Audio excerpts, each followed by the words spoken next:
आनंदे दत्तात्रे देवदेव श्री सर्वज्ञ दासोपंत स्वामी महाराज की जय। सब संतन की जय। गौ माता की जय। भारत माता की जय।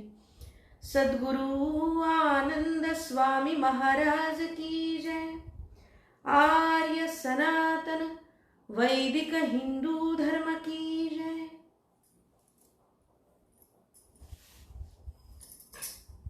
अत्यंत छोटा दृष्टांत देणारं हे पद आहे आजचं। सहज सोपं तुमच्या आमच्या सगळ्यांच्या व्यवहारातलं नित्य बघण्यातलं हे उदाहरण आहे। पद म्हणजे केवळ दृष्टांत,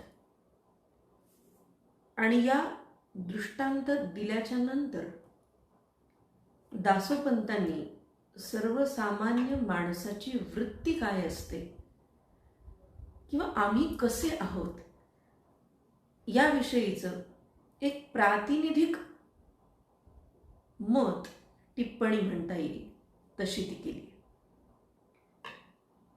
मी पदाचं अभिवाचन करते अगोदर, मग आपण त्याच्या भावार्थाकडे आणि निरूपणाकडे जाऊया। पासीची अमृत लागला थानी, पासीची अमृत लागला थानी, गोचिडा रक्ताची होतसे धनी। पासीची अमृत लागला थानी, गोचिडा रक्ताची होतसे धणी, जवळीची निधान जन चूकले, जवळीची निधान जन चूकले, आत्मया नेणोनी विषयी झाले। जवळीची निधान जन चूकले, आत्मया नेणोनी विषयी झाले, दिगंबरा ऐसे तुझची पासी असता, दिगंबरा ऐसे तुझची पासी असता, हे जन विषय सोशीत गेले। साध्या गोष्टीतून, साध्या दृष्टांतातून दासोपंतांनी आम्हाला आमच्या जवळचा ईश्वर दाखवलाय। पण ईश्वर आमच्या जवळ आहे, आम्ही मात्र भोगांच्या विषयांच्या या सगळ्या डोहामध्ये बुडून गेलेलो। खरं म्हणजे त्यांनी पहिल्या 2 ओळीमध्ये दिलेला दृष्टांत हा तुमच्या आमच्या चांगला ओळखीचा आहे। काय दृष्टांत आहे? पासीची अमृत लागला थानी, गोचिडा रक्ताची होतसे धनी। गाईच्या स्तनाजवळ एक गोचिड आहे। दासोपंत म्हणतात की अमृता समान असलेल्या दुधाचा जिथं अर्णव आहे, अमृता समान असलेलं दूध ज्या स्तनांमध्ये आहे त्या स्तनावरच गोचिड आहे। त्याला माहिती आहे की या स्तनांमध्ये दूध आहे,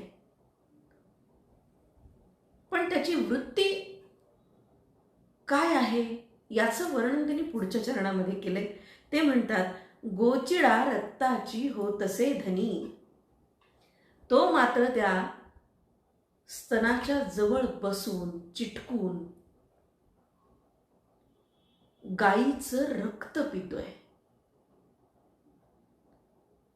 पण त्याला दूध पिण्याची मात्र इच्छा होत नाही, वृत्ती होत नाही। दासोपंत म्हणतात, जसा गोचिड अमृता समान असलेल्या दुधाच्या त्या स्तनावरती आहे, पण तो दूध पित नाही, तो दूध प्राशन करत नाही, तो दूध घेत नाही, तर गाईचं रक्त मात्र तो पितो। आणि हे गाईचं रक्त पिणं, दूध सोडून किंवा अमृत सोडून, ही जी गोचिडाची वृत्ती आहे, तशा वृत्तीचे लोक असतात असं दासोपंत म्हणतात. कसे असतात ते, नेमकी वृत्ती काय आहे? जवळीची निधान जन चूकले. आपल्यामध्येच परमात्मा आहे, आपल्यातच आत्मा म्हणून जो विराजमान झालेला आहे, जे चैतन्य आहे, ते चैतन्य म्हणजे प्रत्यक्ष परमात्मा आहे. पण दासोपंत म्हणतात, जसा गोचिड आला त्या अमृताच्या अगदी नजीक, खूप जवळ, त्याच ठिकाणी असून सुद्धा तो अमृत घेत नाही, तो अमृत प्राशन करत नाही, तर तो रक्त पितो. तसंच आमचं आहे, तसंच लोकांचं आहे. जन चुकलेगा, खंत वाटते त्यांना. ही खरं म्हणजे तळमळ आहे लोकांच्या विषयीची. ते असं म्हणतात, जवळीची निधान. निधान म्हणजे त्या परमात्म्याचं घर, त्या परमात्म्याचा आवास, त्या परमात्म्याची वस्ती, त्याचं अस्तित्व देहामध्येच तो आहे. जवळीची निधान पण जन चुकलेगा, जन चुकले. आणि आत्मया नेणोनी विषयी झाले. आपल्या देहामधल्या आत्म्याला न जाणता, न समजून घेता, त्याला न ओळखता जन विषयी झाले, ही खंत ते व्यक्त करतायत. आणि ही खंत व्यक्त करताना हे एका विषयीचं मत नाहीये, तर संपूर्ण समाजाविषयीचं त्यांचं मत आहे. का म्हणून या मताचा थोडासा परामर्श आपण घेऊया. विषय वासनेमध्ये माणूस इतका बुडून जातो की त्याला वेळेचं भान राहत नाही. आणि मग तृष्णा इतकी प्रबल होते, इतकी बळकट होते की माणसाला त्या क्षणी वेळेचं तर भान राहत नाहीच, पण निरक्षीर विवेक शिल्लक उरत नाही. आपला परका हेही कळत नाही. ती तृष्णा जर विकार म्हणून पुन्हा पुढे सरकत गेली, पुढे बळावली आणि तिची विकृती झाली, तर माणसाला योग्य अयोग्य याचंही भान राहत नाही. जो भोग आपण भोगतो आहोत, खरं म्हणजे विषय, याचा अर्थ इंद्रियांची तृप्ती, इंद्रियांची वासना, इंद्रियांची इच्छा. मग ती सगळीच, कोणतीही इंद्रिय असो. भोग घेणारी डोळे, कान, जिव्हा, त्वचा, वाचा म्हणा, ज्ञानेंद्रिय, कर्मेंद्रिय, या सगळ्यांच्या द्वारे आपण भोगच घेतो. आणि भोग घेणाऱ्या या इंद्रियांची तृप्ती कधीही होत नाही, ती पूर्ण शमत नाहीत. आणि मग ही तृष्णा, ही मनीषा तीव्रतर होत गेली की ती विकार उत्पन्न करते, ती विकृती होते. आणि मग या विकृतीनं त्या माणसाला, आपण या भोग भोगण्यामध्ये विकृतीनं हे भोग घेतो आहोत याचंही भान राहत नाही. तुम्हा आम्हाला ययातीची कथा माहिती आहे. ययातीच्या कथेचं सार काय आहे, किंवा यातली सूचना काय आहे, यातला उपदेश काय आहे, हे महत्वाचं. यासाठीच ती कथा आम्हाला पुराण सांगतं. काय म्हणतो ययाती? भोगाना भोगता व्यमेव भोक्तम. अरे मला तर असं वाटलं होतं, ययाती म्हणतोय, मला तर असं वाटलं होतं की मी भोगांना भोगतो आहे, मी विषयांना भोगतो आहे, भोगांचं ग्रहण मी करतो आहे. पण या कथेच्या शेवटी तो असं म्हणतो की मला आज कळलं की भोग आहेत त्या ठिकाणीच आहेत, भोग जिथे होते त्याच ठिकाणी आहेत, पण त्या भोगांनी मात्र मला भोगलं. माझ्या शरीराला, माझ्या इंद्रियांना या भोगांनी जर्जर केलं, जीर्ण केलं. शरीर माझं जर्जर होऊन गेलं. काळ येत नाही. काळाच्या गाळामध्ये माणूस स्वतः बुडत जातो. हे ययातीने आम्हाला अखेर शेवटी सांगितले. भागवत पुराणातली ही कथा आहे. तुम्हा सर्वांना माहिती आहे की अनेक राण्या त्याला होत्या, एकापेक्षा एक सुंदर.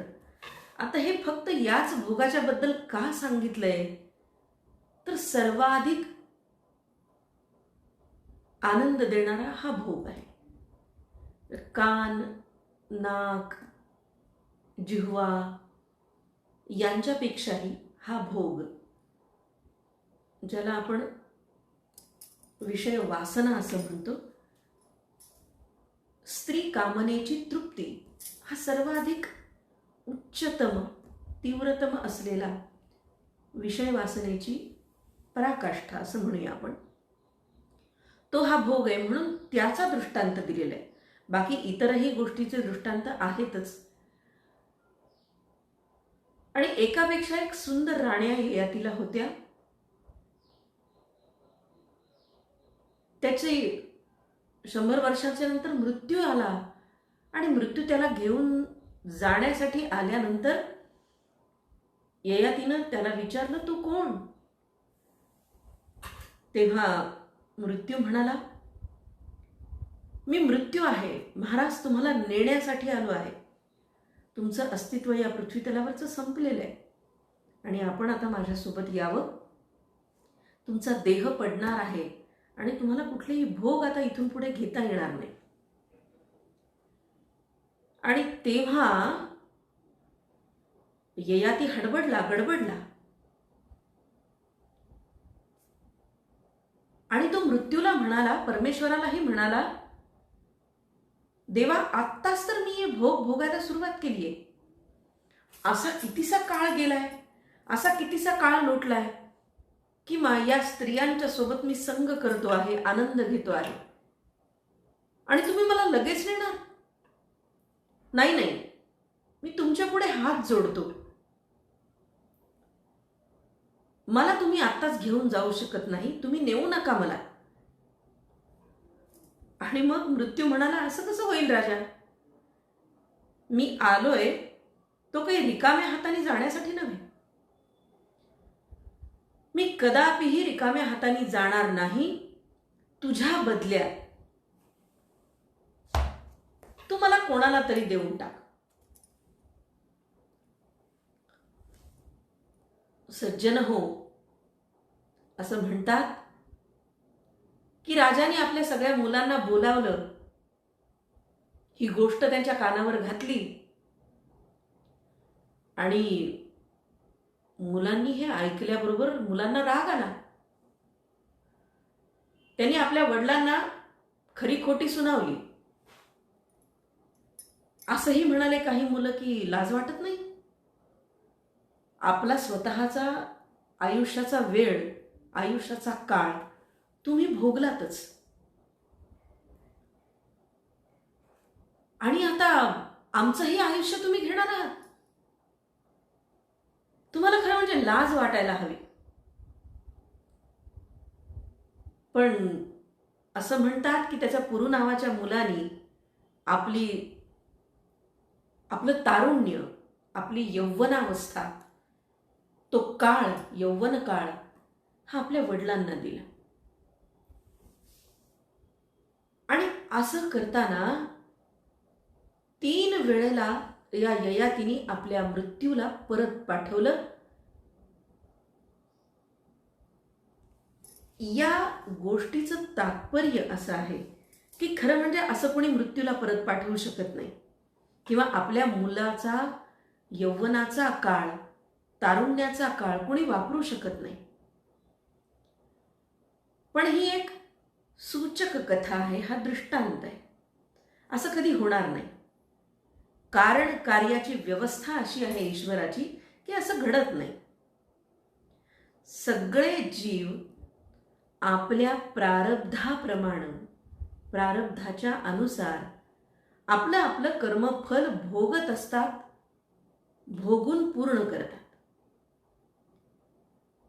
पण सांगण्याचा उद्देश असा, दृष्टांत असं सांगतो, खरं म्हणजे कथा पूर्ण नाहीये, कथा पुढेही आहे, आपल्या सर्वांना माहिती. भागवत आपण ऐकतात, त्यामुळं कथेमध्ये स्वारस्य फारसं मला वाटत नाही. गोष्ट अशी की भोग कितीही भोगले, कितीही काळ लोटला, तरी या भोगामध्ये माणूस लिप्त होत राहतो. या गाळामध्ये हळूहळू त्याचे पाय जसे जसे जातील तसा तसा तो बुडत जातो, खोलवर जातो. आणि मग दासोपंत असं म्हणतायत, जवळीची निधान जन चूकले. आम्ही निवड करायला चुकतो की आम्ही घ्यावं काय. विषयही त्याच देहात आहेत, आत्माही त्याच देहात आहे. अगदी नेमका दृष्टांत दासोपंतांनी सांगितलाय की गायीच्या स्तनावर बसलेलं गोचिड, दूधही तिथेच आहे आणि त्या गायीचं रक्तही तिथेच आहे. पण ते गोचिड दूध प्राशन करत नाही, दूध पीत नाही, दूध घेत नाही. पण गायीच्या स्तनामधलं रक्त हा गोचिड पीत राहतो. आणि असे लोक असतात, जन चुकले, जवळीची निधान जन चुकले, आत्मया नेणोनी विषयी झाले. आपल्या देहामधला जो चैतन्य रूपी आत्मा आहे, त्या आत्म्याला जाणून घेणं हे लोकांच्या लक्षात येत नाही. तो आत्मा कोण, आपण कोण, आपली निर्मिती का, आपलं जगणं का, आपण जन्माला का आलो, याचं प्रयोजन काय, या सगळ्या प्रश्नांची उकल करणं खरं म्हणजे हे जीवनाचं प्रयोजन आहे. आणि माणूस इथे चुकतो, ते करायचं सोडून बाकी सगळं आपण करत राहतो. खरं म्हणजे आपल्या जन्माला येण्याचं प्रयोजन कोहम, असा प्रश्न विचारत जीव जन्माला येतो. केह्या केह्या आपण म्हणतो, सगळ्यांना माहिती आहे ही गोष्ट. कोहम कोहम जन्माला येतो, त्याचं उत्तर सोहम. पण या उत्तराच्या शोधात जन्माला आलेला जीव उत्तराला मात्र मागे धावत नाही, तर त्याच्यानंतर त्याच्या देहात ज्या इंद्रियांच्या काम वासनेच्या साठी तो आयुष्यभर धडपड करतो, ती त्याची आयुष्यभराची खटपट तो मृत्यू आला तरी थांबवत नाही. अखेरच्या क्षणापर्यंत तो अहम ब्रह्मास्मी हे तत्व शोधण्याचा बिलकुल प्रयत्न करत नाही. हे सामान्य लोकांच्या बद्दल सांगितलंय बरं का दासोपंतांनी. आणि ते सांगतायत की लोक इथे चुकलेत देवा, लोक इथेच चुकतात. स्वतःची ओळखच ते करून घेत नाहीत. भले सगळ्या जगाची ओळख करून घेतात, नात्यांची ओळख करून घेतात, इंद्रियांची ओळख करून घेतात, विषय वासनांच्या मध्ये लडबडून लोळतात, पण स्वतःची ओळख स्वतः करूनच घेत नाहीत. मी कोण याचीच जाणीव त्यांना नाही. आणि हीच ओळख विसरल्यामुळे, हीच ओळख करून घेण्याचं विसरल्यामुळे लोक विषय सुखामध्ये लोळत पडतात. आणि आपल्या जन्माचं सार्थक करून घेण्यासाठी जी गोष्ट महत्वाची ती सोडून बाकी सगळ्या गोष्टींमध्ये ही माणसं, हे जन लिप्त होऊन पडतात. दासोपंत म्हणतात, जवळीची निधान जन चुकले. मी ययातीची गोष्ट सांगितली ती नेमकेपणाने इथे बसते. आणि दासोपंतांनी दिलेला हा जो दृष्टांत आहे गोचिडाचा, मला वाटतं यापेक्षा चपलक दुसरा कुठलाच दृष्टांत इथे बसत नाही. ज्या देहामध्ये आत्मा आहे, ज्या देहामध्ये इंद्रिय आहेत. देहामध्ये दोन्ही गोष्टी दिलेल्या आहेत. पण आम्ही इंद्रिय गम्य होतो, इंद्रियांच्या नादी लागतो. पण आत्मा कोण? आत्मा म्हणजे मी आहे, मी म्हणजे आत्मा आहे आणि तोच परमात्मा आहे. आम्ही इथेच तर चुकतोय. पासीची अमृत लागला थानी, गोचिडा रक्ताची होतसे धनी. मला सांगा, यापेक्षा यथायोग्य यथार्थ दुसरा कुठलाच दृष्टांत इथे योग्य नाही. आणि दासोपंत या दृष्टांताने आम्हाला हे समजून सांगताय. जवळीचे निधान जन चूकले, आत्मया नेणोनी विषयी झाले. विषय भोगण्यासाठी असलेली इंद्रिय आणि आत्मा या दोन्हीही गोष्टी आमच्या देहात आहेत. पण आत्मा नेणोनी, आत्म्याला न जाणता, न त्याची ओळख करून घेता, त्याचा परिचयही न करून घेता, त्याला न ओळखता जन विषयी झाले, याची खंत दासोपंतांना वाटते. ते पुढे असं म्हणतात, दिगंबरा ऐसे तुझची पासी.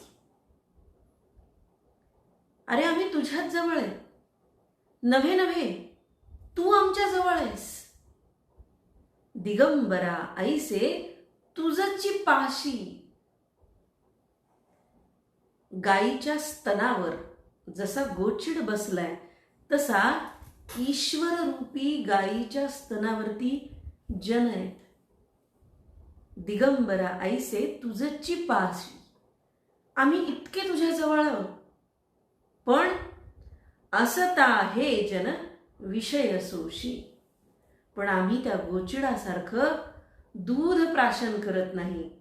आम्ही आत्म्याला ओळखत नाही, आम्ही तुलाही ओळखत नाही. आम्ही काय करतो? दिगंबरा ऐसे तुझची पाशी, असता हे जन विषय सोशी. दोन अर्थाने याच्याकडे बघता येईल, दोन अंगानं याचं विवरण करता येईल. दासोपंत म्हणतात, साधू म्हणून, भक्त म्हणून आम्ही तुझ्या जवळ येतो, तुला चिटकून बसतो. म्हणजे स्तनावर जसा गोचिड चिटकावा तितकं जवळ आम्ही येतो. म्हणजे काय? ऐसे तुझची पाशी. आम्ही तुझ्या इतकं जवळ येतो, आम्ही तुझ्या इतकं जवळ येतोय, तुझी भक्ती करतो. पण असता हे जन विषय सोशी.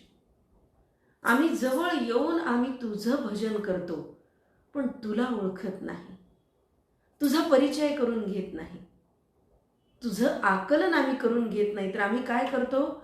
भक्तीचा केवळ डोलारा आम्ही बाह्य रूपात दाखवतो, अवडंबर करतो. आणि हे लोक गोचिडासारखे त्या स्तनामधलं दूध प्राशन करत नाहीत, तर रक्त प्राशन करतात. तसे आम्ही तुझ्या जवळ येतो, पण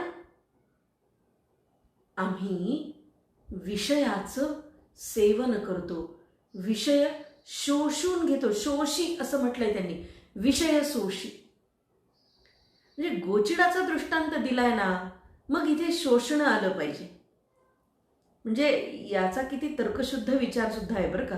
म्हणजे दृष्टांत मांडत असताना जन विषय भोगी असंही त्यांना म्हणता आलं असतं. पण ते काय म्हणतात? गोचिडाचा दृष्टांत दिलाय, ते असं म्हणतात, जसा गोचिड रक्त शोषून घेतो, तसा आम्ही त्या स्तनामध्ये अमृत असताना, तसे आम्ही त्या स्तनामध्ये अमृत असताना रक्त शोषून घेतो आहोत. म्हणजे विषय सुख फक्त शोषून घेतो, आम्ही ओळखत नाही. इतका सुंदर दृष्टांत दासोपंतांनी आम्हाला या ठिकाणी दिलेला आहे. आणि म्हणून दृष्टांताद्वारे छोट्या छोट्या ज्ञानशलाका दासोपंत या सामान्य जनांसाठी सांगत आहेत. निरूपणाला हे पद निर्माण केलं असेल, ते लिहिलं असेल, आणि या निरूपणामध्ये दृष्टांत देऊन दासोपंत पुराणातल्या गोष्टीही कदाचित सांगत पुढे जात असतील, पण दृष्टांत अत्यंत नेमका आणि तुमच्या आमच्या परिचयाचा. पासीची अमृत लागला थानी, गोचिडा रक्ताची होतसे धनी. जवळीची निधान जन चूकले. हे जन चूकले म्हणताना प्रचंड वेदना त्यांच्या मनाला होत आहे. ही तळमळ आहे आणि समोर बसलेल्या लोकांना ते उद्देशून सांगतायत. कारण ही जी संहिता आहे ना पदांची, याच्यामध्ये उद्गारवाचक चिन्ह, प्रश्नचिन्ह यांचा वापर खूप आहे, संबोधन, आणि म्हणून हे संवादी पद आहेत असं मला नेहमी वाटतं. हा संवाद आहे, ते लोकांशी बोलतायत आणि हे भाषण आहे, लोकांशी केलेला संवाद आहे आणि या संवादातून ते लोकांशी चर्चा करतायत, बोलतायत, त्यांना बोलतं करतायत आणि स्वतःही काहीतरी सांगतायत.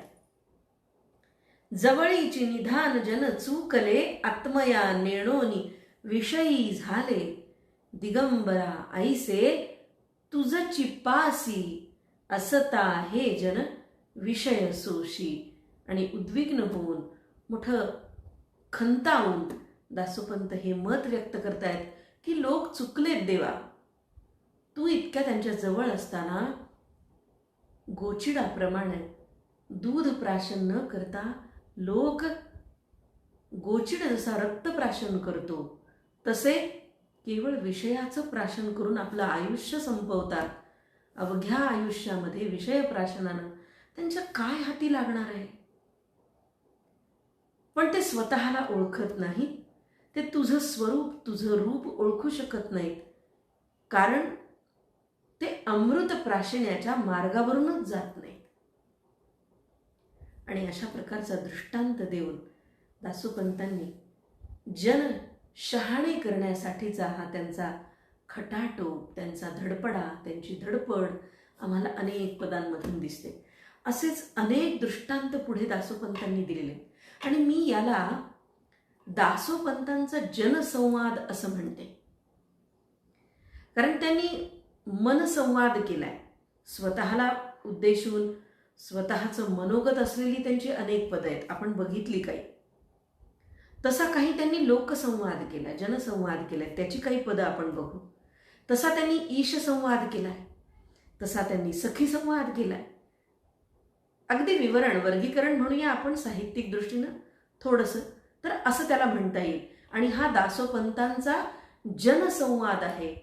आणि म्हणून कोण म्हणतं दासोपंत एकांती होते? जनसंवाद केल्याशिवाय, लोकांती झाल्याशिवाय दासोपंत जनसंवाद करू शकले का? हे ते लोकांशी बोलतायत. हा त्यांचा जनसमुदायाशी झालेला संवाद आहे. ते मोठ्या तळमळीनं लोकांना सांगतायत, ईश्वराला सांगतायत, पण लेकी बोले सुने लागे असा हा संवाद आहे. पण समोर लोक बसलेले आहेत हे स्पष्ट कळत आहे. आणि अशा प्रकारचा संवाद अनेक पदांमधून दासोपंतांनी केलाय. अशी जनसंवादी पदं, मनसंवादी पदं आपण अनेक बघितली आहेत.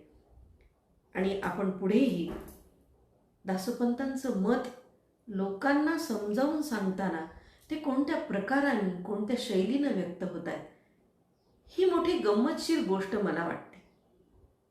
कारण अनेकदा ते वड्याचं तेल वांग्यावर काढतात किंवा लेकी बोले सुने लागे असं करतात. अनेकदा रुसून बसल्यासारखं किंवा रागावून ते बोलतायत लोकांना. जसं आई आपल्या लेकरावरती रागावते, धपाटे घालते त्याच्या पाठीमध्ये, पण तिचा कळवळा, तिचं वात्सल्य, तिचं प्रेम, आपल्या लेकराचं भलं व्हावं ही तिची मनीषा, ही तितकीच महत्वाची आणि ज्येष्ठ श्रेष्ठ असते. यापेक्षा मोठं काहीच नसतं. कारण तिची इच्छा आपल्या लेकराचं कल्याण व्हावं असतं आणि ही इच्छा सगळ्यात महत्वाची.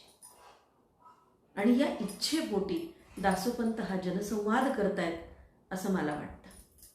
आपण आज इथेच थांबू. उद्या पुन्हा याच ठिकाणी, याच वेळी दासोपंतांच्या वैशिष्ट्यपूर्ण पदासह इथेच भेटूया. आनंदे दत्तात्रे देवदेव। श्री सर्वज्ञ दासोपंत स्वामी महाराज की जय। सब संतन की जय। गौ माता की जय। भारत माता की जय। सद्गुरु आनंद स्वामी महाराज की जय। आर्य सनातन वैदिक हिंदू धर्म की जय। जय जय रघुवीर समर्थ।